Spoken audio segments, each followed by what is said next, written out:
శుక్లాంబరధరం విష్ణుం శశివర్ణం చతుర్భుజం ప్రసన్నవదనం ధ్యాయేత్ సర్వవిఘ్నోపశాంతయే. దక్ష కన్యా ఖ్యాతి వంశం. సూతుడిట్లు చెప్పెను. భృగువుకు ఖ్యాతి అను భార్య అయిందో నారాయణుని పత్నియగు లక్ష్మీదేవి జనించింది. ధాత విధాత అనే ఇద్దరు దేవపురుషులు మేరువుకు అల్లుండ్రైన వారు కూడా కలిగారు. అయతి నియతి అనే మహాత్ముడైన మేరువు యొక్క కూతుర్లు ఇద్దరు కలరు. వారి యందు ధాత విధాత అనే వారి చేత 20 కుమారులు కలిగిరి. ప్రాణుడు మృకండువు అని ఆ కుమారుల పేర్లు. వారిలో మృకండువు వల్ల మార్కండేయుడు జనించినాడు. ప్రాణునికి వేదశిరసుడు అనే తేజస్సు గల పుత్రుడు ఉదయించను. సంభూతి అన్న ఆమె మరీచి వల్ల పూర్ణమాసుని పుత్రునిగా కనెను. ఇంకను అన్ని మంచి లక్షణములు గల 4 కన్యలను కూడా ప్రసవించింది. తర్వాత వృష్టి కృష్టి అపరిచిత అనువారు ఆ కన్యలు. పూర్ణమాసునికి విరజుడు పర్వతుడు అని 2 కుమారులు కలిగిరి. ప్రజాపతి అగు పులహునికి క్షమ అను భార్య పుత్రులను కనెను. శ్రేష్ఠుడు సహనశీలుడు మునిశ్రేష్ఠుడు ఒక కర్దముని కూడా పుత్రునిగా పొందెను. అట్లే తపస్సు చేతి కడిగివేయబడిన పాపములు గల చిన్న కుమారుని పొందెను. అనసూయాదేవి అత్రిమహాముని వలన పాపరహితులైన చంద్రుని దూర్వాసుని యోగియగు దత్తాత్రేయుని కుమారులుగా పొందినది. మంచి లక్షణాలు గల అంగీరసుని కూతురు స్మృతి సినీవాలిని కుహువును రాకను అనుమతిని కుమార్తెలుగా పొందినది. పులస్సుడు ప్రీతి యందు దంభోజి అను కుమారుని పొందెను. అతడు పూర్వజన్మలో స్వయంభవ మన్వంతరంలో అగస్త్యుడిగా పేర్కొనబడ్డాడు. తర్వాత దేవబాహువును కన్య 2వ సంతానంగా ప్రీతి యందు కలిగెను. సంతతి అను వనిత క్రతువు వల్ల 60,000 పుత్రులను పొందినది. వారందరూ కూడా ఊర్ధ్వరేతస్కులు వాళకిల్యులు అని చెప్పబడినారు. వశిష్ఠుడు ఊర్జ అను స్త్రీ యందు 7 కుమారులను పొందెను. తామరల వంటి కన్నులు గల సమస్తమైన ప్రకాశంతో కూడిన ఒక కన్యను కూడా పొందినాడు. రజస్సు మాతృడు ఊర్ధ్వబాహువు సవనుడు అనగుడు సుతపుడు శుక్రుడు అను ఈ 7 గొప్ప బలం గల అతని కుమారులు. విప్రులారా, బ్రహ్మ యొక్క కుమారుడు రుద్రరూపుడైన అగ్ని వల్ల స్వాహాదేవి గొప్ప బలం గల ఉదారులైన 3 పుత్రులను పొందినది. పావకుడు పవమానుడు శుచి అను రూపభేదాలను బట్టి అగ్ని 3 విధాలుగా ఉండను. ఆరణి నుండి మధించదగినది పవమానము, విద్యుత్ సంబంధమైనది పావకము అనబడను. సూర్యమండలంలో ఉండి జ్వలిస్తున్న ఈ అగ్ని శుచి అను పేరుతో వ్యవహరించబడను. వారి సంతతి యందు ఇంకను 45 మంది కలరు. పవమానుడు పావకుడు శుచి అని 3 అగ్నులు, వారి తండ్రితో కూడా 45 మంది చేరగా మొత్తం 49 అగ్నులుగా పేర్కొనబడిరి.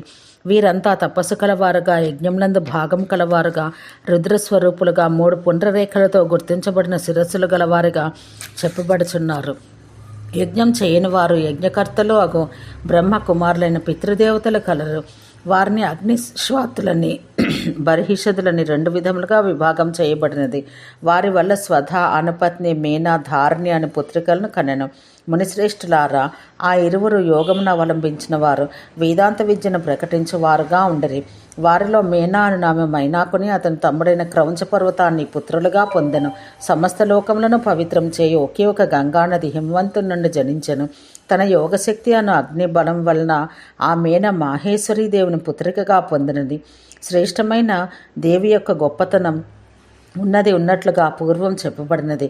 కమలంతో సమానమైన ముఖం గల ధారిణి మేరు పర్వతరాజుకు భార్య. ధాత విధాత అనువారు మేరువుకు అల్లుండ్రు. ఈ విధంగా దక్షిణ పుత్రికల సంతాన క్రమం మీకు వివరించబడింది. ఇక మనవు యొక్క సృష్టి క్రమం తెలుసుకొనడు. స్వయంభవ మనవంశం. స్వయంభవ మనవుకు ప్రియవ్రతుడు ఉత్తానపాదుడు అని 2 ధర్మం తెలిసిన వారు గొప్ప పరాక్రమం గలవారు ఒక పుత్రులను శతరూప కన్నను.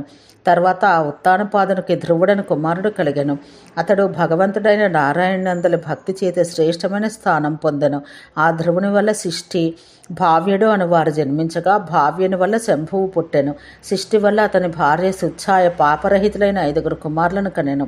ఆ సుచ్ఛాయ వశిష్ఠుని మాట ప్రకారం మిక్కిలి కష్టసాధ్యమైన తపస్సు చేసి సాలగ్రామ క్షేత్రం వద్ద జనార్దనుడైన విష్ణుదేవుని పూజించి రిపువు, రిపుంజయుడు, విప్రుడు, కపిలుడు, వృషతేజస్సుడు అను విష్ణు భక్తులు నిర్మలుడు స్వధర్మాన్ని పరిపాలించేవారు అగు పుత్రులను పొందినది. రిపువు వలన అతని భార్య సంపూర్ణ తేజస్సు కలిగిన చక్కని రూపము కలిగిన చాక్షుష మనవును పుష్కరిణి యందు పుత్రునిగా పొందెను. మహాత్ముడకు వీరునుడు మనవుకు ప్రజాపతి యొక్క కూతురే అందు చాలా గొప్ప బలం కలిగిన 10 మంది కుమారులు కలిగిరి. విరాట్ పుత్రుడైన ప్రజాపతి యొక్క కన్య ఇందు గొప్ప పరాక్రమం గల ఊరువు, పురువు, శతజుమ్నుడు, తపస్వి, సత్యవాక్కు, శుచి, అగ్నిష్ఠుత్తు, అతిరాత్రుడు, సుజుమ్నుడు, అభిమన్యుడు అనే ఆ 10 మంది కుమారుల పేర్లు. ఆగ్నేయి అను ఆమె ఊరు వల్ల 6 కుమారులు గొప్ప బలవంతులను కనెను. అంగుడు, సుమనసుడు, ఖ్యాతి, క్రతువు, అంగిరసుడు, శివుడు అని వరుసగా వారి పేర్లు. అంగుని వలన వేణుడని పుత్రుడు కలగగా అతనికి వైన్యుడని వాడు జన్మించెను. ఈ వేణపుత్రుడు పృథువని పేరుతో ప్రసిద్ధుడు. గొప్ప బలం కలవాడు, ప్రజలను పాలించెను. ఈతని చేత పూర్వం ప్రజల యొక్క మేలును కోరి భూమి పితుకబడినది. బ్రహ్మదేవుని శాసనం వలన గొప్ప బలవంతుడైన ఇంద్రునితో కూడా వేణుని కుమారుడైన పృథువుతో పూర్వం బ్రహ్మదేవుని చేత చేయించబడిన యజ్ఞం మందు సూతుడైన పౌరాణికుడుగా మాయారూపుడకు విష్ణువే స్వయంగా అవతరించిన అతి పురాతనుడైన నన్నుగా తెలుసుకొనడు. ఈ మన్వంతరమందు కృష్ణద్వైపాయనుడైన వ్యాసుడు పురాణ పురుషుడైన హరి యొక్క రూపాంతరమైన వాడు స్వయంగా ప్రేమతో నాకు వినిపించినాడు. వేదాధికారం లేని సూతవంశజులు నా వంశంలో జన్మించిరి. వారికి బ్రహ్మదేవుని ఆజ్ఞ చేత పురాణాలు ప్రవచించుట వృత్తిగా ఏర్పడింది. వేణపుత్రుడైన ఆ పృథువు బుద్ధిమంతుడు, సత్యవ్రతం కలవాడు, ఇంద్రియములు జయించినవాడు, విశాలమైన భూమిని పాలించేవాడు, గొప్ప తేజస్సు కలవాడు. తన ధర్మాన్ని చక్కగా పరిపాలించేవాడైన పృథువు చిన్నతనం నుండే నారాయణ యందు భక్తి కలిగి ఉండెను. అతడు గోవర్ధన పర్వతం చేరుకొని ఇంద్రియాలు జయించిన వాడై తపస్సు చేసెను. అతని తపస్సు చేత శంఖ చక్రాలను గదను ధరించిన విష్ణువు అందరిలో శ్రేష్ఠులకు 2 కుమారులు నా అనుగ్రహం వలన నీకు నిశ్చయంగా కలుగుదురు అని వరమిచ్చెను. వేణపుత్రుడైన పృథువు కూడా వేదములందు చెప్పబడిన పద్ధతి ప్రకారం నిశ్చలమైన భక్తిని కలిగి మధుసూదనుడైన విష్ణువును ధ్యానిస్తూ తన రాజ్యం పరిపాలించెను. కొద్ది కాలానికి అతని భార్య అగ్నిహోత్ర రూపుడైన శిఖండిని హవిర్దానుని పుత్రునిగా పొందెను. ఆ శిఖండికి సుశీలుడని ప్రసిద్ధుడైన కుమారుడు కలిగెను. అతడు ధర్మంను ఆచరించేవాడు, సౌందర్యం కలవాడు, వేదాంగముల యొక్క సారమును చూసినవాడు.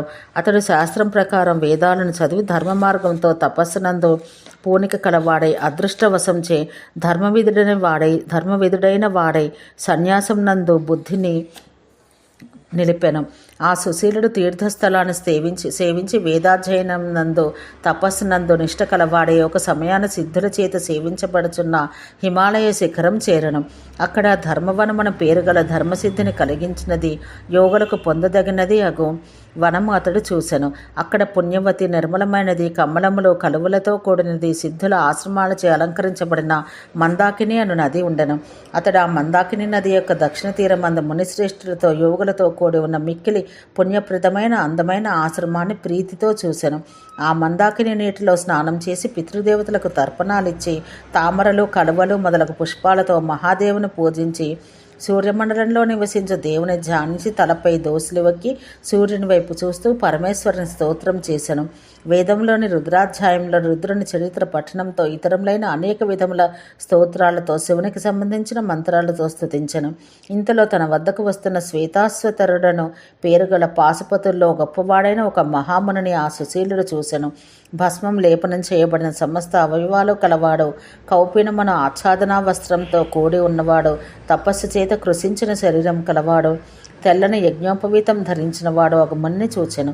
అతడు శివుని స్తోత్రమును ముగించి ఆనంద బాష్పాలతో తడిసిన కన్నులు కలవాడై తన తలతో అతని పాదములకు ప్రణామం చేసెను. చేతులు జోడించి, ఓ మునీశ్వర, యోగీశ్వరుడవో, యోగవేత్తలలో శ్రేష్ఠుడవో, భగవంతుడవక నీకు సాక్షాత్కరించినావు. అందువల్ల నేను ధన్యుడైనాను, అనుగ్రహించబడినాను.